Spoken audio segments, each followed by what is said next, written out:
Ropes Organization Walcott Foundation Indian Trust Special Coaching to 8th, 9th and 10th classes Digital Virtual Learning Bangaru Palmani Rugangavar from Pedapunjani by Reddy Pulli Mandal. Chairman Dhanasekaran. Director Drive Sri Lata.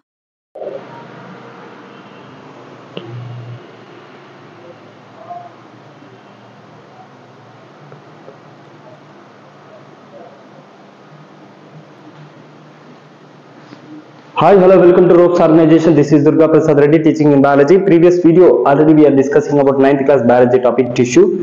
So let us continue the part of tissue. So tissue సంబంధించినటువంటి కణజాలాలకు సంబంధించి మనం discuss చేసుకున్నాం. కణజాలం అంటే ఏంటి, కణజాలంలో ఏ విధంగా ఉంటాయి, కణజాలం ఏ విధంగా డెవలప్ అవుతుందని. So difference between plant and animal tissues. So ఈ వీడియోలో మనం ఏంటంటే the difference between plant and animal tissues అంటే సో మొక్కలో ఉన్నటువంటి కణజాలం ఏ విధంగా ఉంటుంది, అనిమల్స్ లో ఉన్నటువంటి కణజాలం ఏ విధంగా ఉంటుంది, రెండింటికి మధ్య ఉన్నటువంటి తేడా ఏంటి మనం ఇక్కడ డిస్కస్ చేసుకోబోతున్నాం. So plants do not move from place to place. So general గా ఏంటంటే మొక్కలు ఒక ప్లేస్ నుండి ఇంకొక ప్లేస్ కి మూవ్ కావు. So plants do not move from place to place అంటే ఒక ప్రాంతం నుండి అంటే పర్టికులర్ ప్లేస్ నుండి పర్టికులర్ ప్లేస్ లోకి మూవ్మెంట్ అనేది ఉండదు మొక్కలు. First point, most of the cells and tissues in plants provide mechanical support and the strength. So కాబట్టి ప్లాంట్స్ లో ఉన్నటువంటి టిష్యూస్ అన్ని కూడా ఆల్మోస్ట్ ప్లాంట్ లో ఉన్నటువంటి టిష్యూస్ అన్ని కూడా so which is mechanical support and strength. So mechanical support ని ఇస్తుంది, at the same time strength ని కూడా ఇస్తుంది.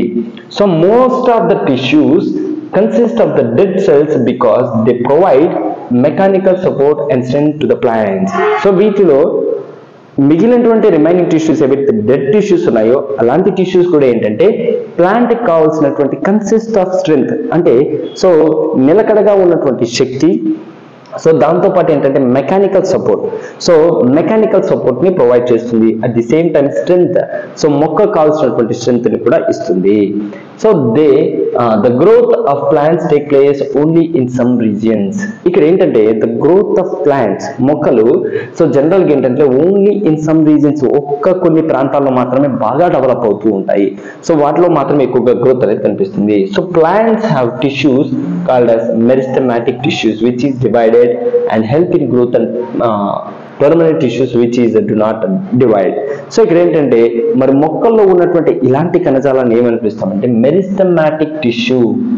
సో వాటిని ఏమని పిలుస్తామంటే మెరిస్టమాటిక్ టిష్యూస్ అంటాం. సో దీనివల్ల ఏంటంటే which is divided and help of growth. ఈ కణజాలం వల్ల ఏమవుతుందంటే మొక్క యొక్క పెరుగుదలకు ఉపయోగపడుతుంది.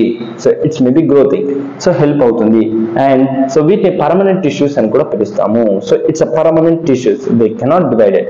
సో వీటిలో డివిజన్స్ అనేవి ఉండవు. ఇది మనకి ఏంటంటే brief about the plant tissues. So ఇప్పుడు అనిమల్ టిష్యూస్ లో అబ్జర్వ్ చేస్తే అనిమల్ టిష్యూస్ లో ఏం జరుగుతుంది అంటే animals move from place to place and needed more energy than plants. So ఇక్కడ చూడండి ప్లాంట్స్ ఒక చోట నుంచి ఇంకొక చోటకి కదలవు కాబట్టి they do wants to more energy, they do not needed as more energy or strength.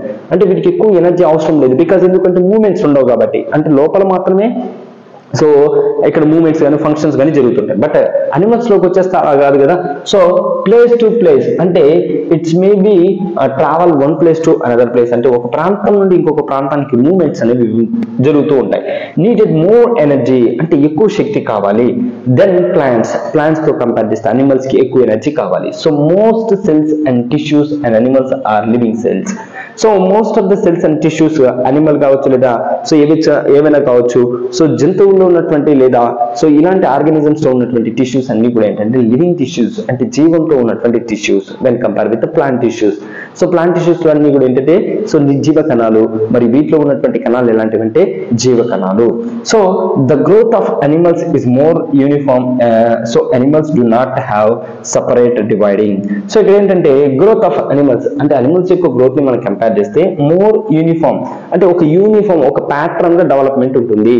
So ఎలా పడితే అలా కాకుండా ఒక ప్యాటర్న్ లో డెవలప్మెంట్ ఉంటుంది. Animals have organs separate dividing and non dividing cells. అంటే ఇందులో అనిమల్స్ లో మనం క్లియర్ గా అబ్జర్వ్ చేస్తే ఆర్గన్స్ అనేవి సపరేట్ గా ఉంది. ఇప్పుడు లివర్ కి సంబంధించింది సపరేట్ గా ఉంటుంది, హార్ట్ కి సంబంధించి సపరేట్ గా ఉంటుంది, మజిల్స్ కి సంబంధించి డిఫరెంట్ టైప్స్ ఉంటాయి. ఇందాక మనం టైప్స్ ఆఫ్ టిష్యూలో చూసాం కదా, స్కెలిటల్ మజిల్స్ అని, కార్డియాటిక్ మజిల్స్ అని, స్మూత్ మజిల్స్ అని, అలా ఒక్కొక్క ఆర్గన్స్ కి కొన్ని ఏంటంటే మజిల్స్ అనేవి చాలా చాలా సపరేట్ గా ఉంటాయి. So at the same time they are dividing, so dividing అవుతుంటాయి. And non dividing cells, so non dividing cells అంటే ఎటువంటి రియాక్షన్స్ కానీ ఎటువంటి డివైడింగ్స్ కానీ ఉండవు, అలాంటి వాటిని ఏమంటామంటే non dividing cells. Animals have organs having specialised functions. Animals లో ఏంటంటే, సో ఇక్కడ మనం చూస్తే animals have organs separate dividing, so animals లో మాత్రం ఏంటంటే సపరేట్ డివైడింగ్ ఉంటుంది. సో ఇక్కడ ఏంటంటే హ్యావింగ్ స్పెషలైజ్డ్ ఫంక్షన్స్ అంటే ఒక నిర్దిష్టమైనటువంటి లేదా ప్రత్యేకమైనటువంటి ఫంక్షన్స్ అనేవి ఉంటాయి. వేటిలో అంటే సో మనకి అనిమల్ టిష్యూస్ లో. So the organs have specialised tissues. So ఈ విధంగా మనకి ఏంటంటే ఆర్గన్స్ లో మనకి స్పెషలైజ్డ్ ఫంక్షన్స్ అనేవి జరుగుతూ ఉంటాయి. సో ఇది మనకి ఏంటంటే the difference between plant and animal tissues. So ఇక్కడ మనం చూస్తే ప్లాంట్ టిష్యూస్ లో ఏ విధంగా జరుగుతాయి, సో ప్లాంట్ టిష్యూస్ లో ఏంటంటే మూవ్మెంట్స్ అనేవి ఉండవు కాబట్టి ఎనర్జీ చాలా తక్కువ ఉంటుంది. బట్ అనిమల్స్ లో ఏంటంటే ఒక ప్లేస్ నుంచి ఇంకొక ప్లేస్ కి మూవ్ అవుతుంటుంది, ఎక్కువ ఎనర్జీని తీసుకుంటుంటుంది. అలాగే వీటిలో ఉన్నటువంటి టిష్యూస్ అన్ని కూడా ఏంటంటే లివింగ్ టిష్యూసే. ఇవన్నీ కూడా ఎలా అంటే సో జీవంతో ఉన్నటువంటి కణాలు. సో కాబట్టి ఇది రెండింటికి మధ్య ఉన్నటువంటి variations, plant tissues animal tissues కి మధ్య ఉన్నటువంటి వేరియేషన్స్. సో ఇక్కడ మనం క్లియర్ గా చూస్తే, సో దీని తర్వాత ఏంటంటే plant tissues. So plant tissues లో ఏంటి, ప్లాంట్ టిష్యూస్ లో ఏముంటాయి, సో మనం క్లియర్ గా చూస్తే మనం ఇందాక చెప్పుకున్నట్టు ప్లాంట్ టిష్యూస్ లో మనకి so other two main types. So plant tissues లో బేసికల్ గా మనకి ఏంటంటే టూ టైప్స్ ఆఫ్ ఉన్నాయి. సో వాటిలో ఎస్పెషల్లీ ఇక్కడ ఏంటంటే so plant tissues are two main types. They are meristematic tissues and permanent tissues. So plant tissues లో రెండు రకాలు ఉన్నాయి, మెరిస్టమాటిక్ టిష్యూస్, పర్మనెంట్ టిష్యూస్, ఇవి రెండు రకాలు. సో ఈ టూ టైప్స్ లో మనం తీసుకుంటే మెరిస్టమాటిక్ టిష్యూస్ పర్మనెంట్ టిష్యూస్ రెండు కూడా దేంట్లో ఇంక్లూడ్ అంటే ప్లాంట్ టిష్యూస్ లో రెండు ఇంక్లూడెడ్. ఇప్పుడు మెరిస్టమాటిక్ టిష్యూస్ అంటే ఏంటి, పర్మనెంట్ టిష్యూస్ అంటే ఏంటి మనం డిస్కస్ చేసుకోబోతున్నాం. మెరిస్టమాటిక్ టిష్యూస్ అంటే are of the three types. Meristematic tissues అనేవి త్రీ టైప్స్ ఉంటాయి. They are apical meristematic tissues, intercalary meristematic tissues and lateral meristematic tissues. So ఇవి ఏంటంటే మనకి three types of meristematic tissues. So ఇక్కడ చూస్తే meristematic tissues three types ఉన్నాయి, apical meristematic, intercalary meristematic, lateral meristematic. So ఇవి మూడు రకాల meristematic tissues. Next permanent tissues కి వచ్చేసరికి ఆర్ టూ టైప్స్. ఇందులో రెండు రకాలు ఉన్నాయి. They are simple permanent tissues and complex permanent tissues. So simple permanent tissues, complex permanent tissues అనేవి ఇవి రెండు రకాలు ఉన్నాయి. So simple permanent tissues are not the three types. So simple tissues లో తీసుకుంటే there are the three types. They are parenchyma, collenchyma and sclerenchyma. So complex permanent tissues are two types. They are xylem and phloem.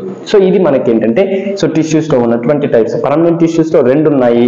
So ఒకటి వచ్చి simple and permanent, ఇంకొకటి వచ్చి complex and permanent. So permanent tissues లో తీసుకుంటే three types ఉన్నాయి, పారెన్కైమా, collenchyma and sclerenchyma. So ఇంకొకటి complex permanent tissues లో వచ్చేసరికి టూ టైప్స్ ఉన్నాయి, జైలం అండ్ ఫ్లోయం. ఇది మనకి ఏంటంటే టిష్యూస్ లో ప్లాంట్ టిష్యూస్ లో ఉన్నటువంటి two very important tissues, meristematic permanent tissues.